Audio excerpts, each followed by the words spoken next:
ಕೊಲ್ಲೂರು ಶ್ರೀ ಮೂಕಾಂಬಿಕಾ ದೇಗುಲದಲ್ಲಿ 2 ತಿಂಗಳ ಅವಧಿಯಲ್ಲಿ ಭಕ್ತರಿಂದ ಸಂಗ್ರಹವಾದ ಹುಂಡಿ ಕಾಣಿಕೆ ಹಣದ ಲೆಕ್ಕಾಚಾರ ಬುಧವಾರ ನಡೆದಿದೆ. ದಾಖಲೆಯ 1.36 ಕೋಟಿ ರೂಪಾಯಿ ಲಭಿಸಿದೆ.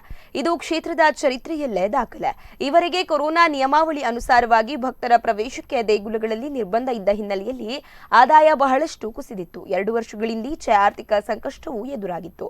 ಇದೀಗ ನಿರ್ಬಂಧ ಸಡಿಲಿಕೆಯಿಂದ ಕಳೆದ 2 ತಿಂಗಳಿನಿಂದ ಕೊಲ್ಲೂರು ದೇಗುಲಕ್ಕೆ ಪ್ರತಿದಿನ ಕನಿಷ್ಠ 8,000ದಷ್ಟು ಭಕ್ತರು ಆಗಮಿಸಿ ವಿವಿಧ ಹರಕೆಯೊಡನೆ ಶ್ರೀದೇವಿಗೆ ಕಾಣಿಕೆ ರೂಪದಲ್ಲಿ ಚಿನ್ನಾಭರಣ ಸಹಿತ ನಗದು ಅರ್ಪಿಸುತ್ತಿದ್ದಾರೆ.